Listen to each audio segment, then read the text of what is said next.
तो धन को प्राप्त करने के लिए लोग भूत के तरह हाय हाय करते नाचते।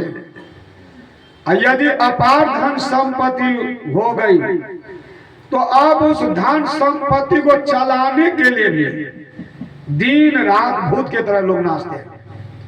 धन नहीं है तो धन के लिए भूत के तरह हम लोग परेशान रहते हैं, और धन भी हो गया है तो उसको भी चलाने के लिए हम लोग परेशान हो रहे हैं।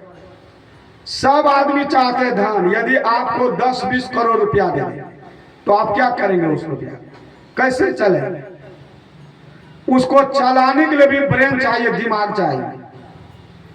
गुरु महाराज जी के प्रवचन में पढ़े हैं, हमारे देश के प्रथम प्रधानमंत्री बने पंडित जवाहरलाल नेहरू जी। उसके पास फारबिसगंज के एक ब्राह्मण गए।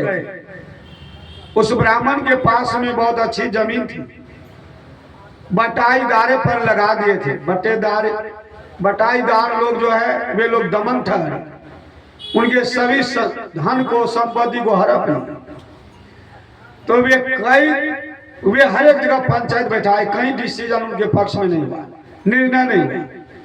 तो ब्राह्मण के मन में हुआ कि अभी हमारे देश के जो प्रधानमंत्री है पंडित जवाहरलाल नेहरू, तो हम उसके पास चले, वही फैसला करेंगे। वे दिल्ली चले गए और एक साधारण आदमी है, प्रधानमंत्री से कैसे मिलेंगे? तो कई दिन वहां पर, कई दिन के बाद उसको मौका मिला। उसमें भी मौका मिला कि 12 बजे रात्रि में उसको मौका मिला। सब लोग खा पी करके सोए हुए। आज नेहरू जी भारत के प्रधानमंत्री हैं, 12 बजे रात्रि तक जग करके वे काम कर रहे हैं। देखिए कितना मेहनत करते थे। तो धन को भी चलाने के लिए बुद्धि की आवश्यकता है, ब्रेन की आवश्यकता है। आप परेशान होते ही रहे। अब खाने का भी फुर्सत नहीं मिलेगा, किसी से मिलने का भी फुर्सत। तो उस आदमी को इतना धन संपत्ति हो गया, अब उसी को लड़ाने में चलाने में अब पागल बने हुए, भूत की तरह नाच रहे। अब कहीं पर बगल में सत्संग होता है, कथा होती है, तो सत्संग में जाने के लिए अब समय कहाँ है, फुर्सत कहाँ है। अब देखिए वे भगवान का तो और अब नाम नहीं लेते। पहले सोचे थे कि धन हो जाएगा तो आराम से खाएंगे पिएंगे, आपके सत्संग भजन कभी नहीं, कहीं भी सत्संग होगा तो जरूर है। अब देखिए इतनी संपत्ति हो गई कि अब संपत्ति से ही छुट्टी नहीं मिलती है, उसी में अस्त व्यस्त रहते हैं। एक दिन वे भी आदमी काम कर रहे थे, उनके परिवार के भी लोग सब काम कर रहे हैं, बेटा पुतौ भी काम कर रहे हैं, नौकर चाकर बहुत है, सब काम कर रहे हैं। अब वे भी काम कर रहे हैं कि अब आराम से बैठ करके खाएंगे सोनी, अपना भी काम कर रहे हैं, सबको लड़ा चला रहे हैं, किसी को बैठने नहीं देते। भगवान के मन में हुआ कि ये तो हमसे संपत्ति मांगे थे कि भजन करें, इनको धन संपत्ति दे दी, अब तो ये और भूल गए, अब तो ये बहुत बड़े अभिमानी हो गए। कोई भी अब साधु महात्मा उनके पास जाते हैं कुछ भी मांगने के लिए कि आप कुछ सहयोग कीजिए, हम यह कर रहे हैं, तो अब साधु महात्मा के भी विरोध करते हैं, खूब विरोध करते हैं। तो संयोग से भगवान ही एक साधु बन करके चले गए, एक साधु बन करके गए, वे काम कर रहे हैं।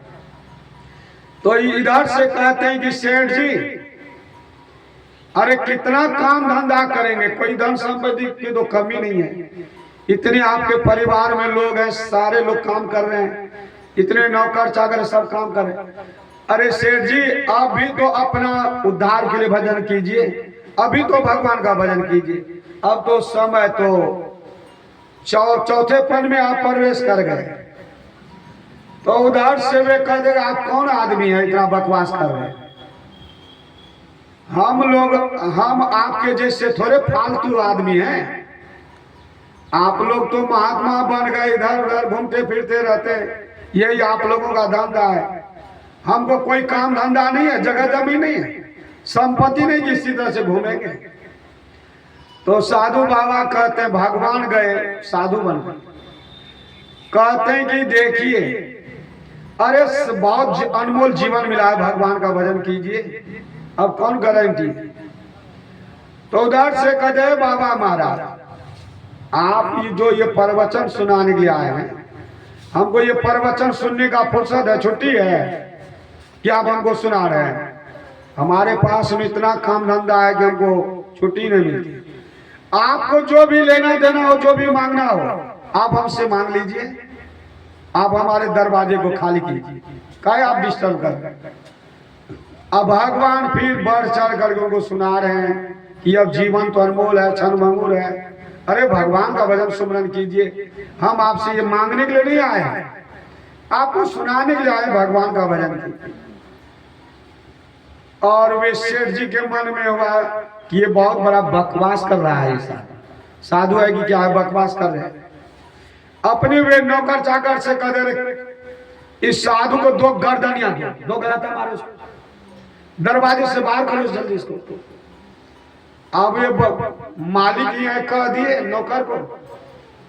तो उधर से एक आदमी आया, साधु को ठेलते ठेलते, और साधु जाने के लिए नहीं चाहते, इधर से ठेलते हुए दो गलहता भी दे दी, हाथापाई कर दरवाजे से निकाल दिया। लेकिन वे तो साधु ठहरे, भगवान ही साधु बने हुए, तो ये क्या बोले। तो इतना साधु बोल करके गए कि देखिए सेठ जी, हम तो आपके यहाँ से जा रहे हैं, सही बात कहने के लिए आए, तो आप अपमान करके हमको भगा दी, ठीक है हम जा रहे हैं।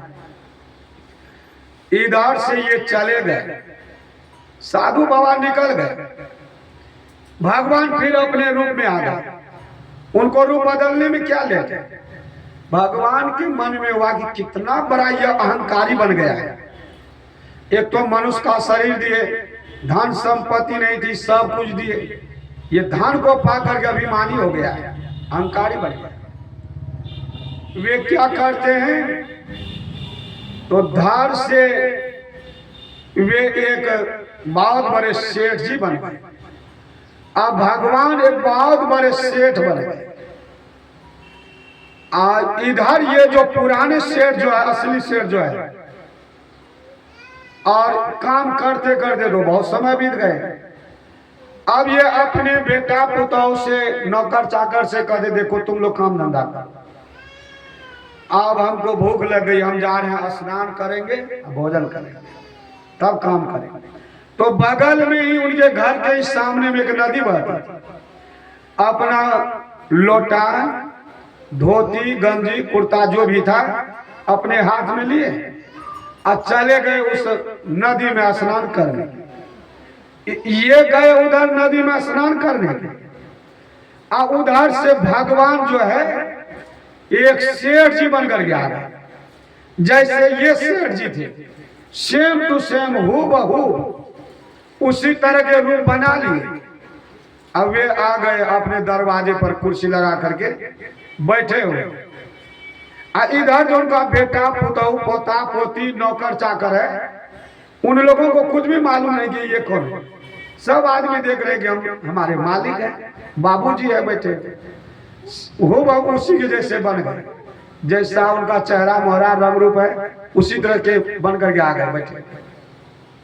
कुछ देर कुर्सी पर बैठे, अपने बेटा पुतहु सबसे कहते नौकर चाकर से, देखो जी आजकल इस गांव में समाज में एक बहुरूपिया आ गया है, कई दिन से वह बहुरूपिया घूम रहा है, वह बहुत बड़ा ठग है, बहुत बड़ा बेईमान है, और बहुत रूप बनाता है, वह बहुत बड़ा डबल बहुरूपिया है।